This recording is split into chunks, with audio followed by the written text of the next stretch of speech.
Hola, buenas tardes compañeros. A mí me tocó el tema de exposición de la coordinación estratégica de los sistemas electorales, hacer que el voto cuente del autor Gary Cox. Bueno, yo les voy a abordar lo que son dos temas.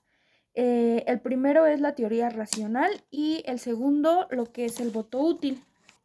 Bueno, la teoría de elección racional nos habla un poco sobre que esta nos afirma que los electores tienen la decisión de abstenerse o de votar, votar en este caso por el candidato en especial que pues estos quieran, como producto de una decisión racional.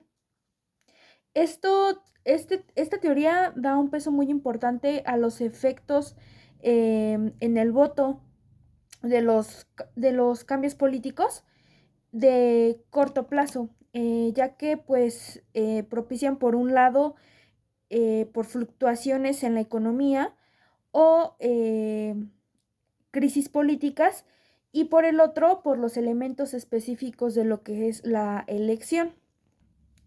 Bueno, según esta teoría electoral, decide conformar a un cálculo de utilidad esperado realizado en dos momentos. El elector tiene dos opciones. La primera es votar o abstenerse en función de los beneficios o costos esperados del voto en cuestión de tiempo. Y la segunda opción que ellos tienen es votar por el candidato que se encuentre más cercano a sus posiciones políticas ideales y del que espere pues el mejor desempeño para estas funciones. Y bueno, la teoría de elección racional propone explicar ambos momentos del comportamiento sobre votar o no votar y votar por algún candidato en especial.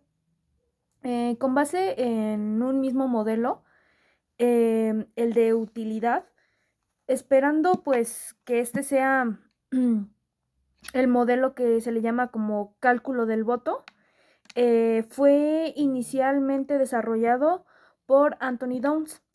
Este modelo asume que los ciudadanos estiman las probabilidades para inferir en la utilidad esperada asociada con llevar a cabo distintas acciones. Bueno, sobre esto también nos hablan sobre la evaluación empírica, esta realizada por Ricker y Ordenschutz. Esto pues los llevó a concluir que todas las variables incluidas en el modelo afectan los niveles de votaciones. Es así como la teoría predice que si los partidos bajan el costo de votar, es decir, el tiempo estimado, aunque sea marginalmente, volviendo al empoderamiento más sencillo, haciendo más accesibles las casillas, proporcionando información sobre cómo serían las elecciones, sobre el proceso electoral y otorgando pues toda esta información. El abstencionismo tendería a disminuir. Y pues bueno, el abstencionismo también disminuiría si los beneficios del voto aumentaran. Estos se miden en términos de la utilidad relativa que el elector revisa a partir del partido que este tiene como favorito. Y esto es corregido por un factor que mide qué tan cerrada sería la elección. Y pues obviamente es así como el beneficio del voto pues aumenta. Bueno, un ejemplo que es muy común es por decir si el electorado percibe que su voto no hará ninguna diferencia. O sea, es ahí cuando entra el papel de lo que es el voto útil, ¿no? Un poco. Pero bueno, entra mucho esto de que el voto que tenga el electorado no va a hacer diferencia alguna. ya sea porque siempre gana el mismo partido, o porque la diferencia en términos de desempeño esperada entre los distintos partidos, pues es insignificante. Entonces es ahí cuando el abstencionismo, pues tiende a aumentar. Y bueno, de esto también se desarrolla lo que es la participación colectiva, por así llamarlo, en donde la participación en las elecciones queda planteada como un problema de acción colectiva en el que no votar constituye lo que sería una estrategia dominante. Y bueno, también tomamos como ejemplo que obviamente es innegable que los niveles de participación aumentan en las elecciones cuando suelen ser más cerradas.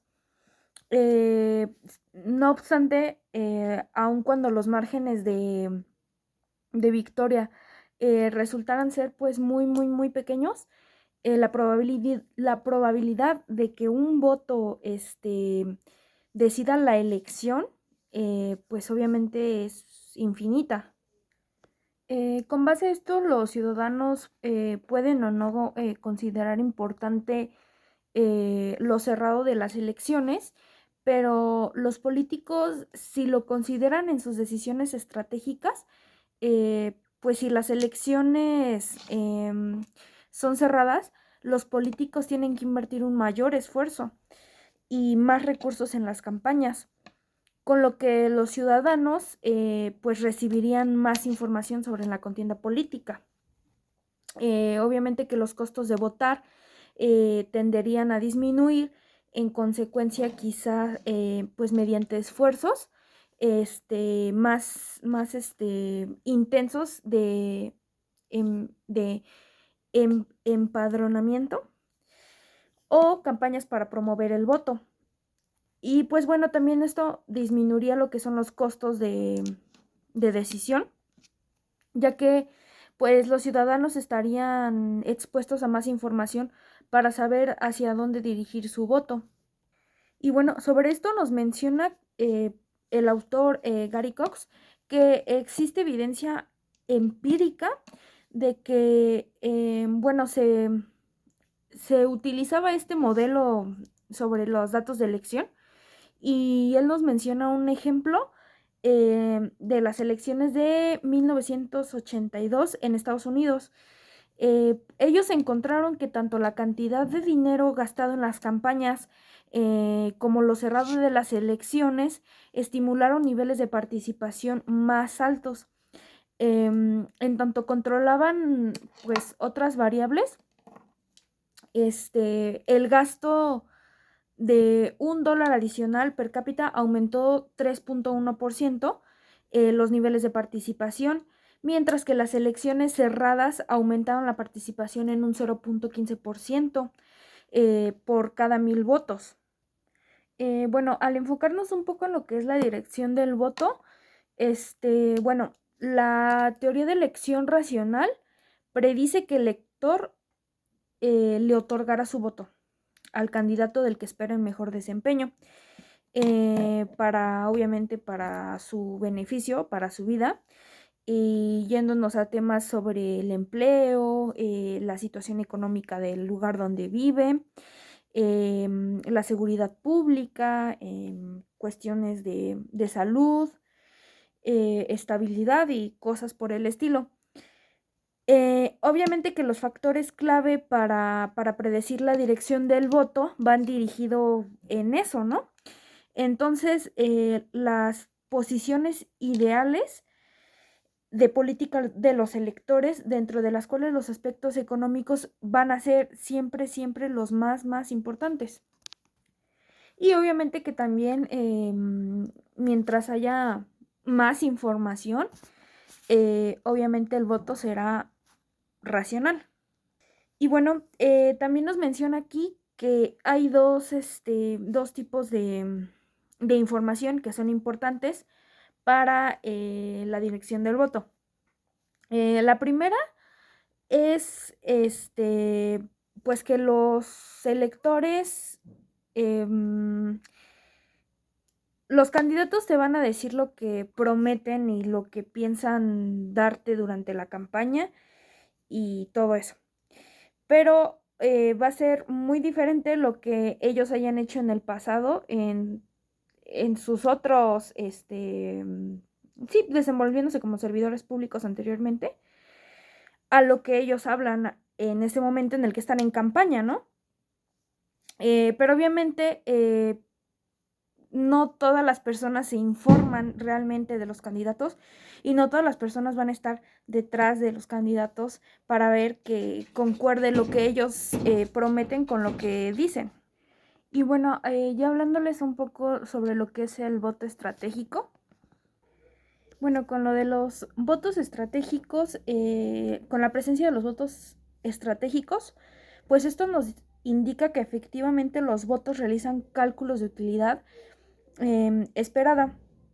Estos estiman las probabilidades de ganar de los distintos candidatos y deciden en consecuencia pues el voto. Esto implica votar por el candidato que representa la segunda opción del votante y la cual percibe con mayores posibilidades de ganar que el candidato de su preferencia.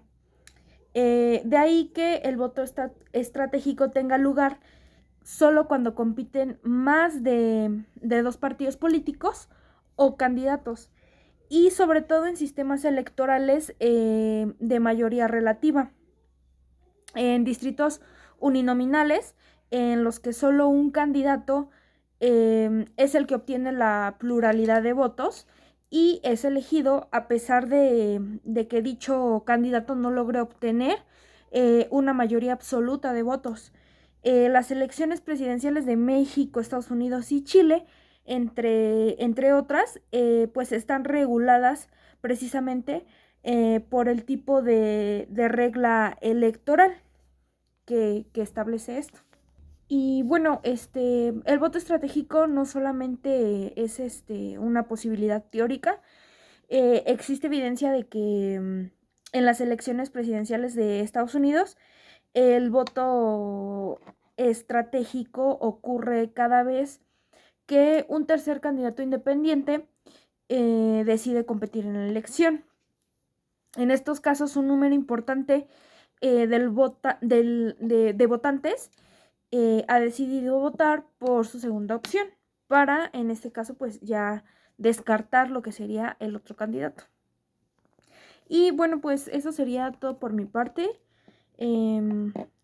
sobre lo que es la teoría de la elección del voto racional y lo que es el voto estratégico.